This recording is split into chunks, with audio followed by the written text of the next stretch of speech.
업비트 빔이 한번 딱 이렇게 올라가잖아요. 네. 전 세계에서 그냥 난리가 나죠. 투자자 입장에서는 그런 종목들이 보여주는 어떤 큰 폭의 상승 이런 거가 매력적일 수밖에 없지만 위험하다. 더 조심하셔야 돼요. 다른 한편 저 좀 그런 생각도 들어요. 이 거래소들 입장에서는 야 거래소마다 조금 개성이 있어야 되지 않겠니? 라고 하면서 거래소들의 경쟁하는 게 있어요. 그것 때문에. 네. AI 관련된 코인이 뭐가 있을까? 이게 전부 다 AI 관련 코인 맞는데 다만 AI와 블록체인은 굉장히 상극이기 때문에 이게 두 개가 합쳐져가지고 그러니까 어디에서 만나냐가 약간 불분명해요. 아주 외곽에서 만나요. 네.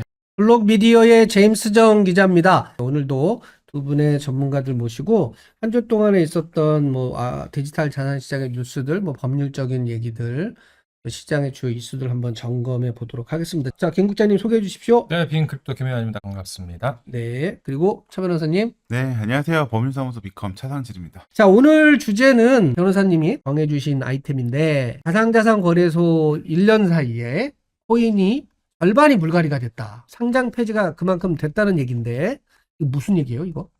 우리나라 이제 가상자산 거래소들이 이렇게 있지 않습니까? 근데 여기 보시면 이제 공통 상장된 코인은 36개. 그러니까 36개 정도는 이제 한 거래소에 코인 상장이 된 게 아니라 그 여러 거래소에 상장이 된 코인이고 나머지들은 그 어느 거래소 하나에만 상장됐는데 그 코인들이 보통 1년 정도 되면 거의 물갈이가 된다. 거의 절반 정도는 상장 폐지가 된다. 그러니까 뭐 이런 뜻이죠. 다 같이 상장을 했다가 다 같이 상장 폐지를 하는 거구나. 그런 거죠? 뭐 다 같이라는 게 이제 그 동시에 근데 코인 상장은 계속 이렇게 나눠서 쭉. 아, 그러니까요. 근데 네. 이제 비슷한 시기에 아 이제 그렇죠. 또 네. 이렇게 네. 거래소가 세 군데가 있다고 하면은 야, 우리 같이 A 코인을 한번 상장하자고 하면 비슷한 시기에 상장을 했다가 야, 이 A 코인 아닌 것 같다 야. 그러면 난 상장 폐지할래. 그러면 뒤따라서 그렇죠. 이제 자연스럽게 네. 상장 폐지하고. 네, 이게 그 닥사 디지털 자산 거래소 공동협의체 발표인데 그 634개 정도가 이젠 그 이번 달 4월 1일 기준으로 이제 상장이 돼 있나 봐요. 5개 거래소에. 근데 이것 중에서 작년에 4월 1일에도 상장이 돼 있었던 거는 323개밖에 안 된다. 한 절반 정도는 다 물갈이 이제 됐다는 거예요. 물갈이가 된 거죠. 그리고 나서 이제 그 다음 해에는 또 얼마나 남을지 모르는 거죠. 그럼 이렇게 상장 폐지가 되면은 사실 황금성이 없어져 가지고 코인이 이제 휴지 조각이 되는 거나 마찬가지인데 그렇죠. 지금 현재 법으로는 상장 권한이 다 거래소에가 있죠? 저는 사실 이것도 조금 조심스럽지만 이제 저는 원래 자본시장에서 일을 했으니까 처음에 뭐 갸우뚱 하는 겁니다. 근데 이제 자본시장 같은 경우에는 상장을 A라는 회사를 상장시켜야겠다라면 증권사가 하나 붙거든요. 주관사라고 하는데 이 회사가 자기가 책임을 지고 상장을 시켜요. 그래서 문제가 생기면 이 증권사가 이제 혼나고 그런 구조인데 이제 그 디지털 자산 시장 같은 경우에 이제 거래소가 자기 책임으로 이제 상장을 시키는 그런 구조죠. 그러다 보니 좀 저는 약간은 좀 아무래도 경쟁 압력이 높아지니까 상장이 조금 이제 신중했으면 사실 이거 반이 날라갔다는 것 자체가 이거 샀던 분들 중 절반은 뭐 어떻게 보면 지금 엑시시 안 되는 상황이고 남아 있는 것들도 어떻게 보면 바닥으로 가격이 깔려 있는 것들도 많을 거 아닙니까? 그래서 조금 어떻게 보면 투자자들 돈이 이만큼 없어졌다. 여기 금액은 얼마인지 안 썼어요. 상장 폐지는 금액이. 개수만 이제 했더라고요. 그렇죠. 작년 4월 1일 시점에 이들의 사라진 그 약 300개의 코인이 시총이 얼마였는데 지금 시총이 얼마였다 이런 데이터가 있으면 좀 더 좋은데 부담스러운 데이터니까 아무래도 좀 이렇게 가려진 게 아닌가. 네. 김현 국장님, 이거 어떻게 봐야 돼요? 이렇게 상장 폐지되는 코인이 이렇게 많다는 거는? 사실 이 상패 비율이 지금 높아지고 있다는 얘기는 작년부터 계속 나왔던 것 같아요. 작년에 뭐 이런저런 기사도 나왔었고 몇 년 전에 비해서 3배가 높아졌다 이런 얘기가 있었던 것 같고 또 우리나라 거래소들의 문제점을 지적할 때 대표적으로 나오는 게 이 얘기지 않습니까? 근데 거기에서 근데 좀 조심스러운 부분이 있어요. 이 풀어오는 상장을 지금 상장이 자율이거든요. 거래소들이 자율적으로 하게 돼 있는 거거든요. 근데 그럼 이걸 어떻게 할 것이냐? 뭔가 좀 잘 잘 심사를 해가지고 잘하려고 잘하는 길게 갈 수 있는 걸로 해야지 왜 이렇게 자주 그 상패를 시키냐 이거죠. 잘하는 건 좋은데 이제 그 잘. 잘하라는 건데 그게 그럼 잘하라는 게 공공의 이익에 부합하고 어떤 저 뭐야 그 엉뚱하게 피해 보는 투자자들이 없게 만들고 하라는 건데 이렇게 어찌 보면 또 얼마 전에 또 한창 그 시끄러웠던 공공 인프라 음. 그거랑 연결이 돼요. 그러니까 이 공공 인프라라고 주장하는 그 주장의 논거에는 이 부분이 있는 거거든요, 이게. 그러니까 음. 하나만 주장할 수는 없는 거죠. 그럼 이제 음. 그 이거를 개선하기 위해서는 어떤 공공 인프라 적인 성격을 부각시켜서 이거는 공공 인프라답게 관리를 해야 되고 그래서 지분율 제한을 해야 된다. 이렇게 나간단 말입니다, 이게. 그거는 과연 또 옳은 일인가? 사실 근데 주식 시장에는 이런 일을 방지하기 위해서 주관사 증권사한테 페널티 주는 제도가 있죠. 네, 저도 이제 증권 시장에 익숙하니까 좀 그런 생각을 하거든요. 이게 뭐 당사자주의처럼 증권사는 이제 그 상장할 회사를 보고 이 회사가 괜찮은지 자료 보고 자기가 심사해서 어떻게 보면 자신의 이제 얼굴과 간판을 걸고 거래소를 어떻게든 설득하고 거래소 입장에서는 조금 조심조심하지만 그럼에도 불구하고 이거 모든 거래소의 그 의심을 통과했어.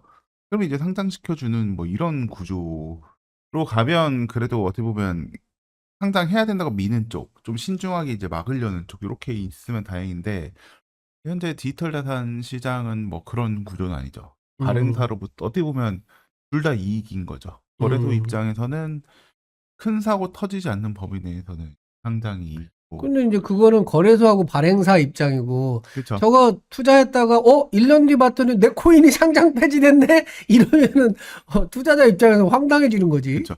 근데 뭐 저는 이제 증권 시장 익숙하니까 그런 생각하면서 다른 한편으로는 또 그런 생각도 해요.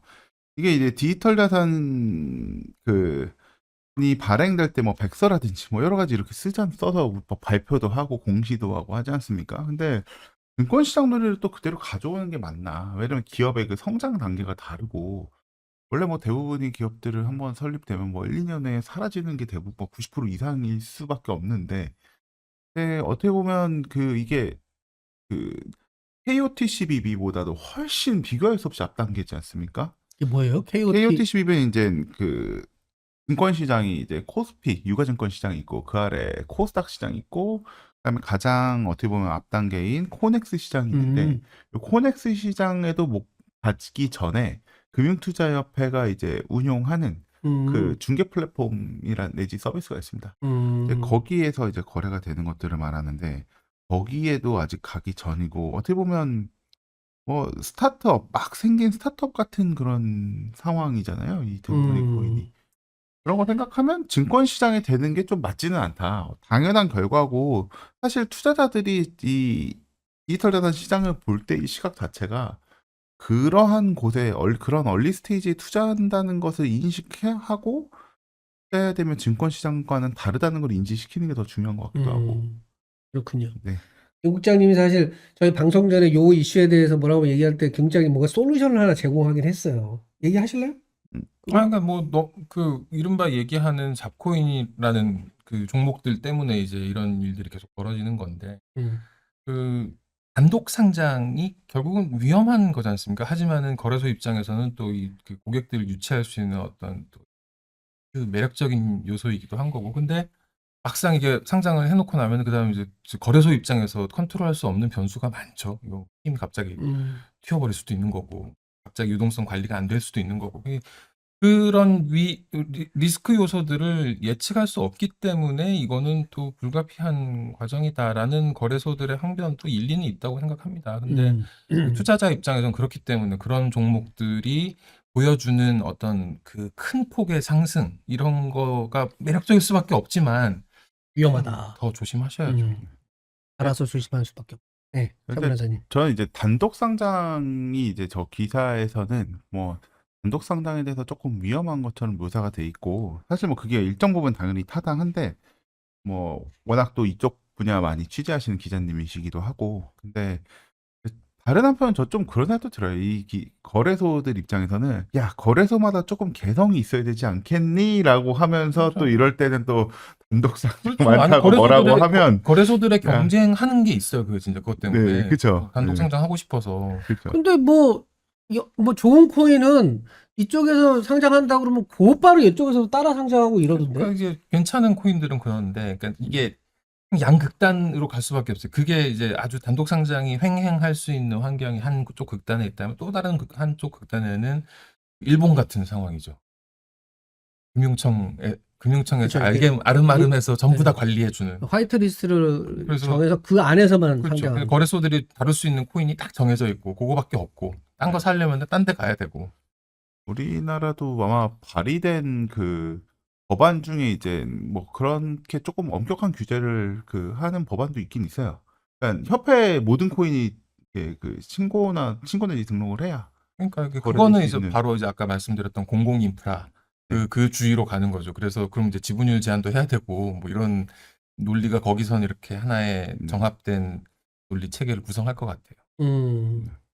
근데 이 문제는 하여튼 양쪽 얘기가 다 맞긴 해요. 거래소 입장에서는 그래도 좋은 어쨌든 다양한 코인들을 국내에 소개해야 되고 이제 다만 이제 이런 코인들이 지금 벌써 몇 년째 국내에서 만들어진 코인이 아니고 다 해외에서 만들어진 코인이어가지고 그게 이제 과연 바람직하냐 국내의 디지털 자산 생태계를 이렇게 만들어내는 측면에서 보면 이거 다 어디 듣보잡 해외 코인들 아니냐 이런 비판도 있기 때문에 하여튼 좋은 코인이 양질의 코인이 나와서 상장이 될 수 있는 그런 분위기가 돼야 되는데 우리나라는 지금 그런 상태는 아니에요.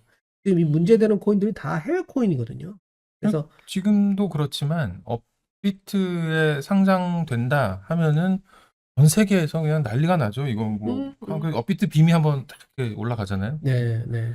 그걸 다 기대하고 있는 거 보면은 우리가 뭐 이렇게 좋은 근데- 역할을 하는 것 같진 않아요. 우리나라 투자자들이. 조금 특이한 건 이제 업비트가 단독 상장이 이제 19개인데 이게 이제 또 다 새로 들어온 종목이라고 하더라고요.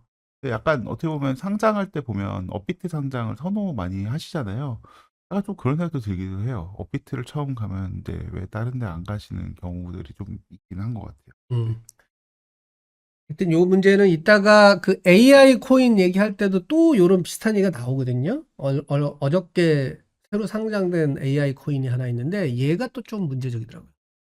자, 지금 이거는 블룸버그의 기사인데 그 미국의 유명한 법률 회사가 있습니다. 설리반 앤 크롬웰이라고 하는 큰 법률 회사가 있는데 여기 변호사 하나가 AI를 이용해 가지고 무슨 그 문서를 만들었나 봐요. 그래서 그거를 재판에 제출을 했네. 근데 알고 봤더니 그 문서에 AI가 만들어진 판례가 존재하지 않는 판례였어요. 그래가지고 이제 사과를 했어요, 공식적으로. 이 설리번 앤 크로멜이라고 하는 아주 큰 대형 로펌이 이게 논란이 됐습니다. 그러니까 어떻게 이렇게 그 큰 법률 회사가 그 법률 회사에 다니는 변호사가 이걸 제대로 확인도 안 하고 낼 수 있느냐. 근데 원인 파악을 해보니까 이제 AI가 자기가 막 만들어내는 거, 존재하지 않는 거 만들어내는 거, 거짓말하는 거죠. 할루시네이션이 있었고 그걸 체크하지 못했다. 정말 미안하다. 뭐 이런 얘기가 나온 건데 AI 얘기를 하면서 요 얘기를 꺼낸 이유는 우리 차 변호사님이 계셔서 그렇거든요. 차 변호사님도 AI를 업무에 쪽으로 쓰실 거 아니에요.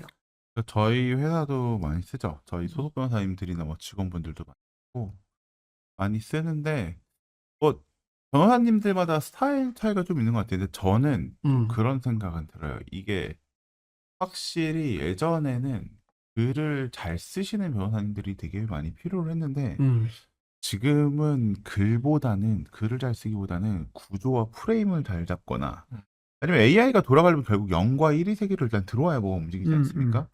그러니까 뭐 현장에 가서 사진을 찍거나 아니면 누군가의 인터뷰를 따서 그 인터뷰 내용이 어떻게 보면 0과 1의 세계로 들어와야 되잖아요. 그런 걸 잘하시는 분들이 훨씬 더 이게 중요한 것 같다는 생각이 들어요. 이런 실수는 아직 한국에는 없죠? 한국에도 있죠, 많이 없어요. 있어요. 있었나요? 엄청 많죠. 오. 엄청 많죠. 그리고 이렇게 다른 변호사님들 서면 받아보면 티가 나요. 아, 이거 AI가 만든 거구나. 아, 그쵸. 이거 GPT 말투인데? 이렇게 바로 딱 이렇게. 아니 근데 보인다. 이제 그리고 뭐 없는 판례가 나오고 이랬었어요. 그때 저 아, 그래요? 경찰에서 저 네.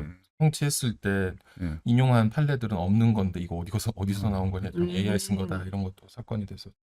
사실 우리 기자들도 AI를 많이 쓰긴 하는데 가짜 뭐 인용 이런 것도 있기는 네. 뭐 논문 같은 거 찾아보라고 하면은 엉뚱한 존재하지 않는 논문이 나와갖고 깜짝깜짝 놀래고. 좀 전에 근데 그 설리번 앤 크럼웰 요 케이스도 사실 우리 업계 관련된 사건이었습니다. 저 프린스 그룹, 캄보디아 프린스 그룹의 그 부목인 천즈가 지금 중국에 가 있잖아요. 근데 이 회사의 파산. 자회사들이 영국령 버진 아일랜드에 있는데 요게 이제 파산하는 과정에서 설리번 앤 크롬웰은 파산 당국을 변호하고 있어요. 그래서 그 상대 쪽 프린스 그룹 쪽에서 고용한 로펌이 준비한 문서들이 이 설리번 앤 크롬웰로 아니지 반대로 설리번 크롬웰이 그 BVI 당국을 변호하는 과정에서 준비한 문서들이 프린스 그룹 변호사들한테 간 거예요.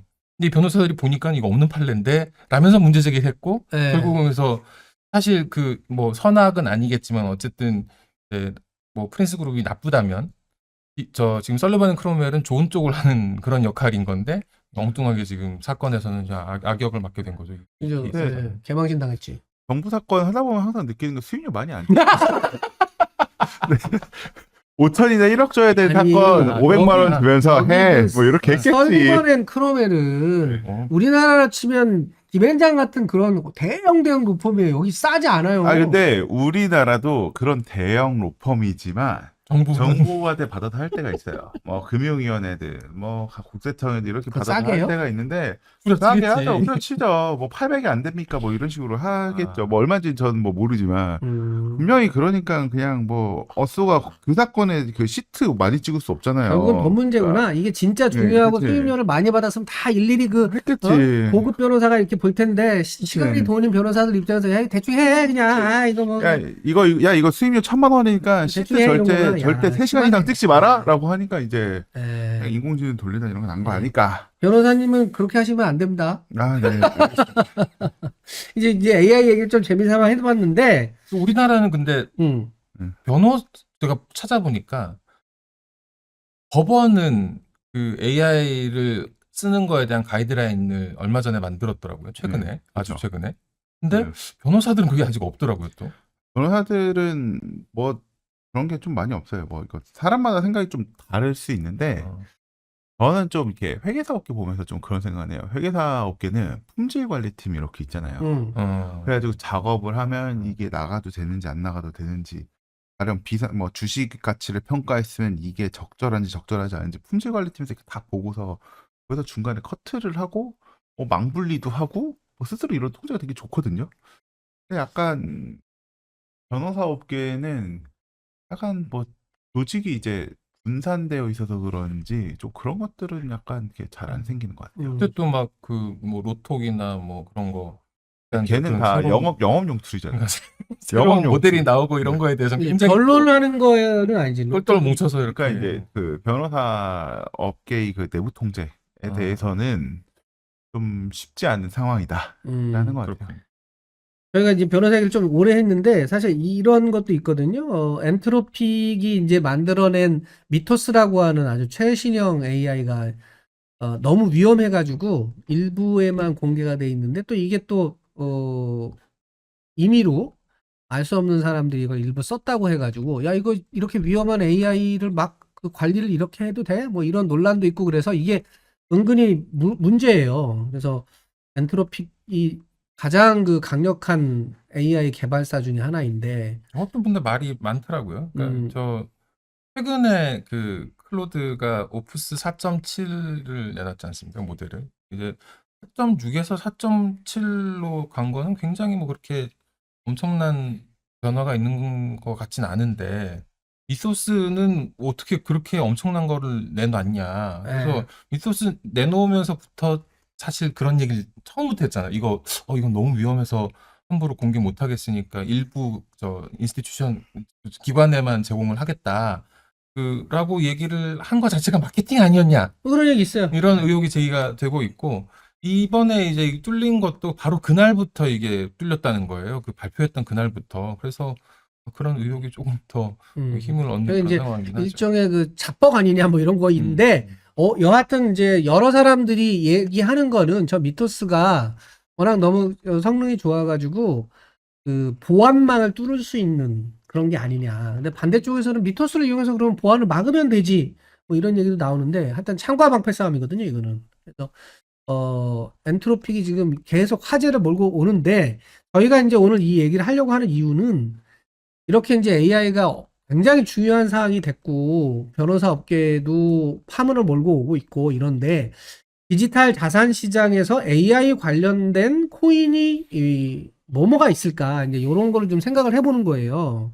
그래서 코인 마켓캡에 가가지고 코인 그 카테고리 같은 걸 보면은 제가 일단 그 AI 데이터 관련된 코인 리스트를 몇 개 뽑아와 봤는데 시총 100등 안에 드는 코인들 중에 AI 코인 또는 데이터 관련된 코인이 이렇게 몇 개가 있어요. 근데 이제 제가 들어본 것도 있고 10개나 있네요. 예, 100등 안에 그 랭킹으로 100등 안에 10%는 되는 거잖아요. 예. 그런데 과연 이 각각의 코인들이 그러면은 퍼포먼스가 얼마나 좋으냐 이거는 조금 갸우뚱하게 만들어요. 그러니까 지금 우리나라 주식 시장도 그렇고 미국 주식 시장도 그렇고 AI 그다음에 이제 그 엔비디아 그다음에 이제 장외에 있지만 엔트로픽 이런 AI 기업들이 아주 난리를 치고 있는데 상대적으로 코인 시장은 AI와 관련된 게 좀 조용해요. 그리고 지금 보시면 요런 리스트에 있는 이 업체들이 이 코인들이 딱히 AI하고 어떻게 연관이 돼 있는지도 약간 불분명하고 이런 게 있는데 그래서 블록체인 기술이 AI 기술에 이렇게 못 따라가는 것 같은 느낌이에요. 그래서 우리 차 변호사님은 또 그러시더라고. 블록체인이 AI를 선택하는 게 아니고 AI가 블록체인을 선택하는 상황이다 뭐 이러시잖아요. 그렇죠.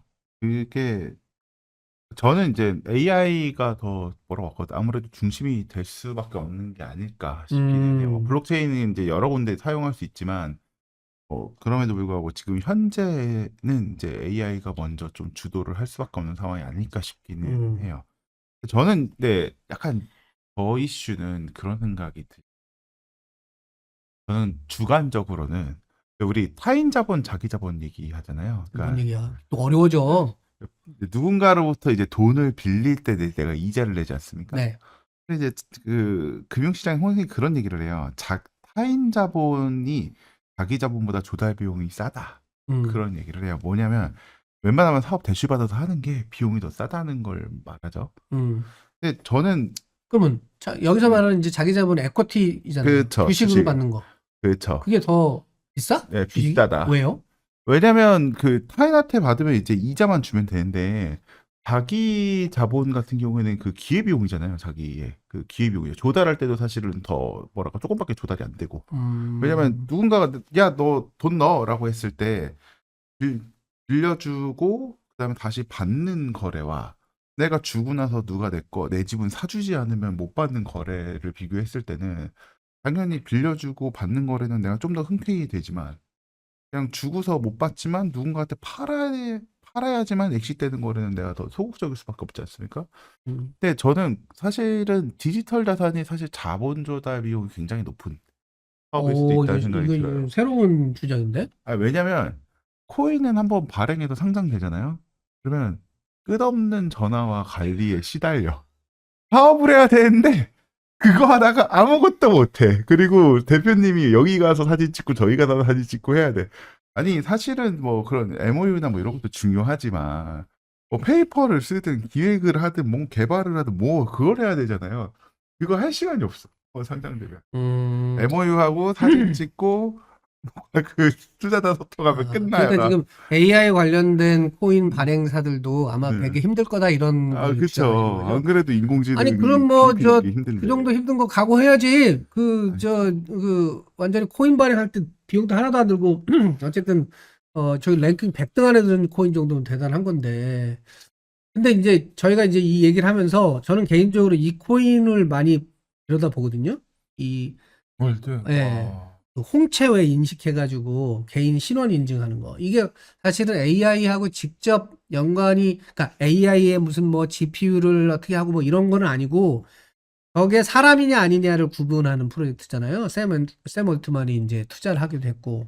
근데 저는 요거 한창 유행일 때, 요거 이제 지갑 만들어가지고 제 홍채 인식시켜가지고 월드 코인을 받아보기도 했는데, 저는 요거 말이 된다고 보거든요. 왜냐면 우리가 지금 여러분들이 JJ 기자나 우리 차 변호사님이나 김 국장님이 이렇게 얼굴 화면만 봐가지고는 저게 정말 사람인지 인공지능으로 합성된 그 버추얼 휴먼인지 사실은 구분하기 되게 어려워요.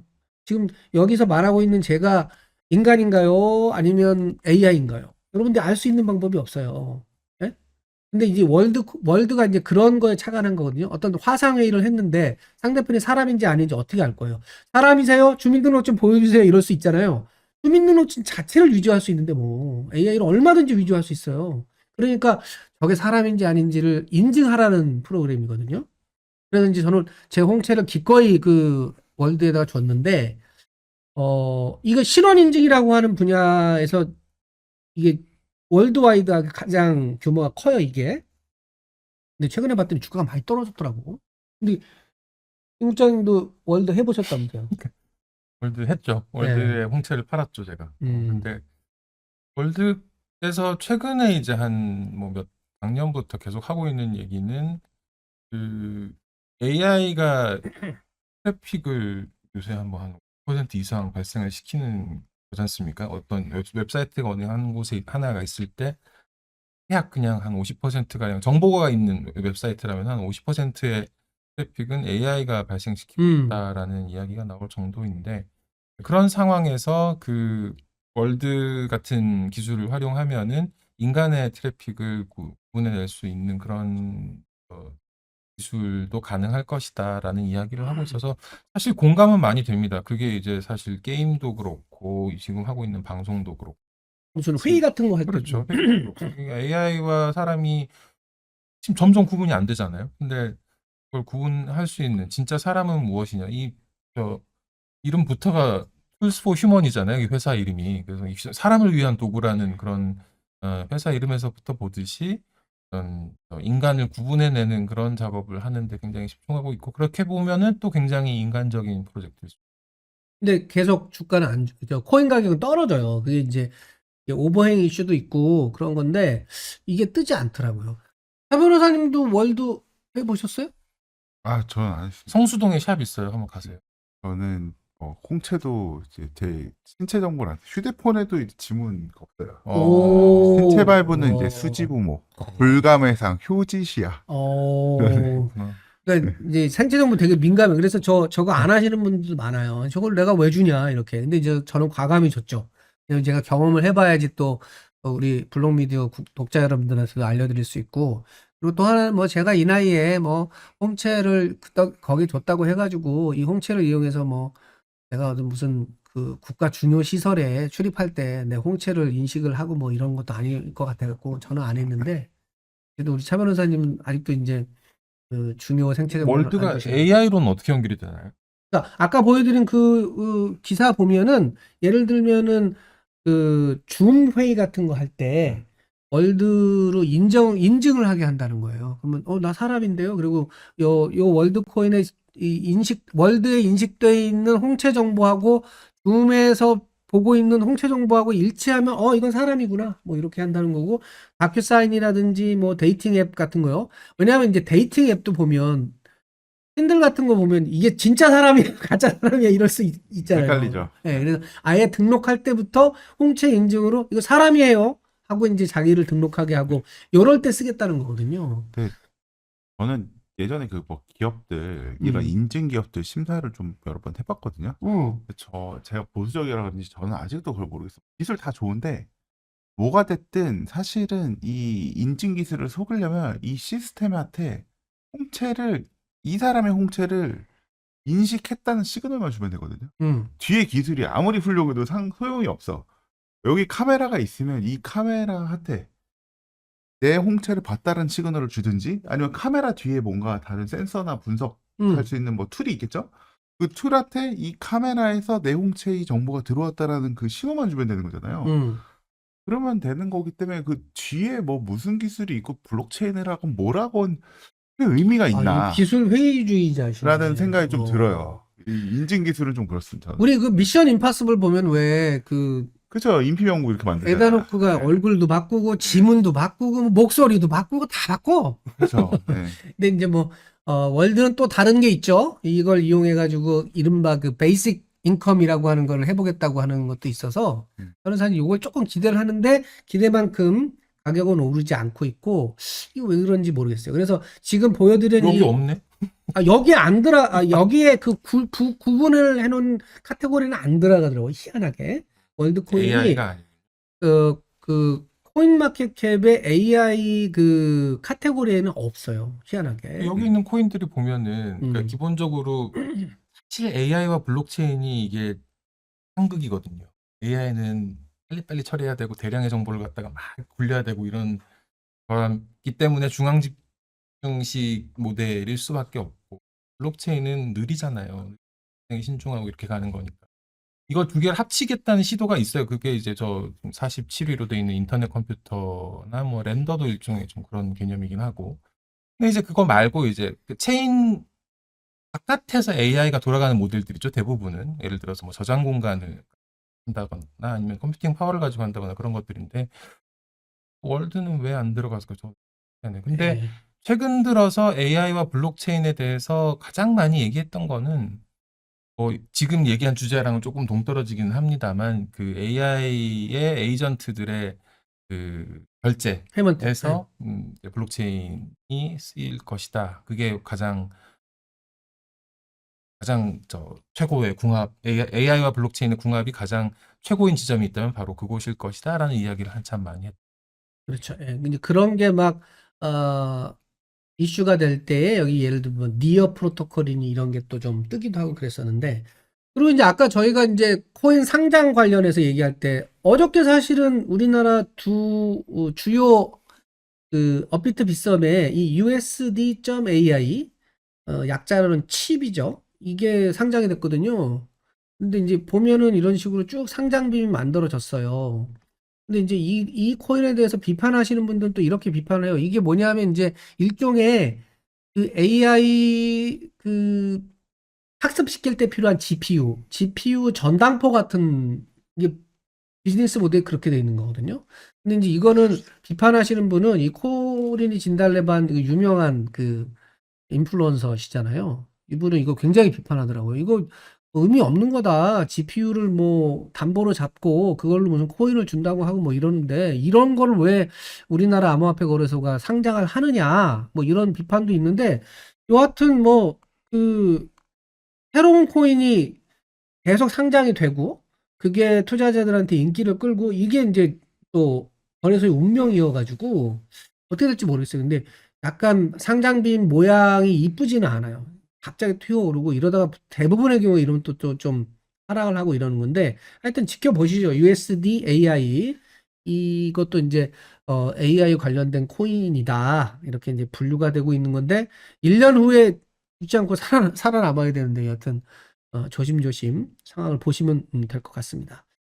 그렇게 되고 제가 좀 전에 말씀 잘못 드렸네요. 렌더가 음. 그 RCP처럼 그런 AI 위에 그러니까 블록체인 위에 AI를 올리겠다는 게 아니고 GPU죠. GPU를 밖에서 돌리겠다는 그런 개념이죠. 네네. 그러니까 약간 요즘 그러니까 AI 관련된 코인이라고 할 때 본격적으로 AI하고 이렇게 접점이 뭐냐라고 하는 게 약간 애매한 구석들이 있어요. 코인들이. 그러니까 이제 아직 본격적인 AI 관련 코인은 아직 잘 안 보이고 있는 셈이죠. 있는데 이게 전부 다 AI 관련 코인 맞는데 다만 AI와 블록체인은 굉장히 상극이기 때문에 이게 두 개가 합쳐져 가지고 그러니까 어느 되는 거는 어디에서 만나냐가 약간 불분명해요. 아주 외곽에서 만나요. 예. 다들. 그 핵심을 뚫고 들어가지 못하고 있다는 거죠. 근데 이제 아까 말씀드렸듯이 M2M이라고 해서 머신 투 머신 프로토콜 그 페이먼트 부분은 굉장히 부상하고 있거든요. 기계가 이해하는 돈이라는 관점에서 그런 것들이 좀 나왔으면 좋겠는데 아직은 그런 게 그건 보이지 스테이블 않습니다. 코인으로 하면 되잖아요. 근데 이제 스테이블 코인이지. 근데 이제 그래서 워낙 스테이블 코인 얘기도 나오는 거고. 근데 아주 엄격한 그 디지털 자산 맥시 입장에서는 원화 스테이블 코인이나 달러 스테이블 코인은 중앙화된 코인이니까 법정 통화를 그냥 온체인 온램프한 거여가지고 예, 비트코인처럼 원래 그 탈중앙화된 코인으로 결제를 하게 해야 한다 뭐 이런 주장도 있는 거라서 약간 논란에 있죠. 자, 오늘 준비한 방송은 여기까지인데요. 저희가 하나 광고 말씀을 드리면 매주 금요일 오후 5시에 저희 블록미디어의 강나연 애널리스트가 어머. 꼬인 쿨통이라고 하는 방송을 꼬인 진행하는데 쿨통이 아니고 응? 다시 읽어보세요. 내가 꼬인 쿨통이라고 했어? 뭐라고 꼬인 그랬어? 쿨통이라 그랬어. 코인 꿀통. 그래서 지금 강나연 애널리스트가 홍콩에 가 있어요. 그래서 홍콩에 지금 이 웹3 페스티벌에 가 있는데 거기서 이제 사진을 이렇게 찍었거든요. 그래서 이번 주 금요일 날은 요 방송이 그 휴방인데 그 홍콩 분위기를 좀 전달을 해 왔거든요. 여기 보면은 이 사진에 여기 노란 좀 멀리서 찍었는데 요 분이요. 노란 허이네. 네, 오. 허입니다. 바이낸스의 코인의 여왕이죠. 바이낸스 창립자고 창펑자오의 애인이죠. 그 사이에 이제 아이도 있는데 그래서 허이가 홍콩에 와가지고 이때는 사람들이 굉장히 많이 왔다고 해요. 그리고 이제 저희 블록미디어가 이렇게 단독 부스를 만들어가지고 야. 저희도 참여하고 있습니다. 티셔츠 다 입고 있습니까? 네, 한번. 네. 제가 지난주에 한번 보여드렸죠. 뭐든지 물어봐. 네, 네, 뭐든지 물어봐. 이런 게 있고 이런 식으로 미디어 센터도 있고 뭐 이렇다고 하니까 이번 작네요. 이제 아마 부분만 찍은 것 같아요. 그리고 뭐 이 강나연 에디터의 애널리스트의 이 코인 꿀통 매주 금요일 날 진행하는데 홍콩에 이번 주까지 있다가 이제 다음 주에 귀국을 하니까 기회가 되면은 여기 저희 오라이 시간에 한번 초대를 하든지 해서 홍콩에서 뭘 보고 들었는지 여러분들한테 전달하는 시간을 갖도록 하겠습니다. 네, 오늘 방송 이렇게 정리해 보겠습니다. 일주일 동안 또 좀 열심히 준비해가지고 다음 주에 보시는 걸로 하고 우리 차 변호사님께서 이 가운데 자리를 계속 노리세요. 근데 다음 주에도 좋은 그 아이템을 가지고 오시면 기꺼이 내드리도록 하겠습니다. 인사해 주십시오. 한 주 열심히 기쁘게 즐겁게 행복하게 보내십시오. 네. 다음 주에 뵙겠습니다. 이제 이틀 반만 버티면 주말입니다. 네. 지금까지 블록미디어의 제임스 정 기자였습니다. 감사합니다.